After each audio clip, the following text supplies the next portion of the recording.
के इस मंचन के समय बाल सुग्रीव का ये संवाद जो आगे होने जा रहा है, हम देख रहे हैं कि हमारे इस रामलीला का गुणवत्ता उत्तरोत्तर बढ़ता जा रहा है।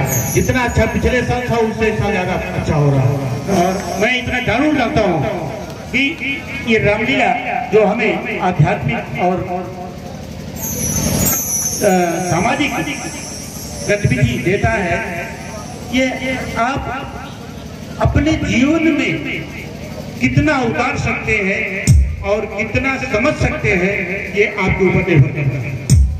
रामलीला में हर तरह के पात्र हैं। आदर्श चरित्र है भगवान राम का, आदर्श चरित्र है भाइयों का, आदर्श चरित्र है बहू और सास का, आदर्श चरित्र है दुश्मन का भी आदर्श चरित्र है। ऐसा ग्रंथ और ऐसी लीला जिसमें हर चीज आदर्श है, हमें अपने जीवन में उसका कुछ अंश जरूर डाल लेना चाहिए। और आप अपने अगल बगल, आपके क्षेत्र में, गांव में, देश में, व्यवहार में क्या घटित हो रहा है उसको भी आप देख सकते हैं।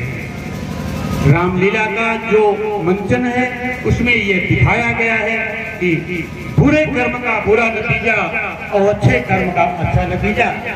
कर्म अच्छा होगा तो निश्चित रूप से ही वो रास्ता कठिन होगा। इस रास्ते पर भगवान राम चले, जंगल जंगल भटके, लेकिन उनका चरित्र सर्वोत्कृष्ट और आदर्श रहा है।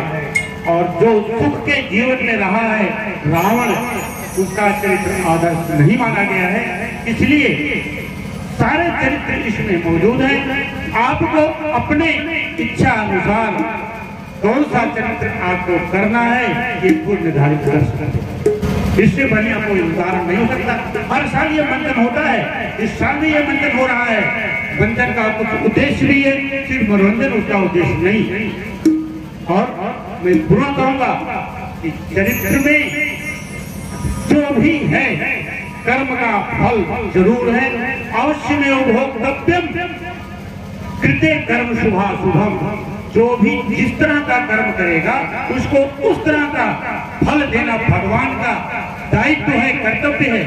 इसलिए उसको अवश्य भोगना पड़ेगा। दिया टारगेट करके लगा रही है। निश्चित रूप से मैं बता दूंगा आपको कि जात से जात लड़ने से हिंदू धर्म कमजोर होगा। और बाहर से इतनी शक्तियां लगी हैं, इतने पैसे बाहर से आ रहे हैं। क्रिश्चियन मिशनरीज के पास पैसे आ रहे हैं, इस्लामिक जो है जिहादियों के पास पैसे आ रहे हैं कि हमारा धर्म कमजोर हो और हिंदू धर्म कमजोर होगा तो हमारा हिंदू राष्ट्र कमजोर होगा, और राष्ट्र नहीं रहेगा तो हिंदू धर्म नहीं रहेगा। हिंदू धर्म और राष्ट्र दोनों एक दूसरे के पर्याय हैं। इस मुहिम में हम सब ये सांस्कृतिक जो कार्यक्रम हो रहा है, रामलीला का जो मंचन हो रहा है, ये बहुत बल देता है हमें अपनी जाति में, अपने धर्म में एकाग्रचित्त होकर के इकट्ठा होकर रामलीला की प्रेरणा देता है। और हमें कभी बचना नहीं चाहिए। ये बाहर की साजिश है, इस साजिश से हमें अपने को बचा के रखना है। आज मोदी और योगी का जमाना है। मोदी योगी ने देश के लिए, राष्ट्र के लिए इतना कुछ कर दिया कि गिनाना मुश्किल है। आज जीवन जो है राम राज्य की तरफ जा रहा है। हम राम राज्य की तरफ सुरक्षित और राम राज्य की तरह जो है अच्छे दिन में जो है जीवन बिता रहे हैं। ये राजनीतिक जो है स्थिरता, इसके नाते से हमारा देश बहुत जोरों से आगे बढ़ रहा है और आगे बढ़ता रहेगा। हमें बस अपनी एकता बना सकती है। एक बार जो है विदेशों में कहा गया है, राष्ट्रपति ट्रंप ने कहा है कि इस वर्ल्ड को, इस संसार को शांति का सबसे बड़ा खतरा है तो सिर्फ है वो इस्लामिक आतंकवाद। इस्लामिक आतंकवाद से पूरे विश्व को शांति का खतरा है। हमें उससे सावधान रहना है और उस सावधानी के साथ हमें अपने जीवन को आगे बढ़ाना है। हमारा विकास भी हो और हम सुरक्षित भी रहें। सुरक्षित रहने का एक तरीका है सारे हिंदू एक रहें। हम हिंदू एकता का आह्वान करते हैं, इसीलिए राष्ट्र जो है हमारा सुरक्षित रहेगा।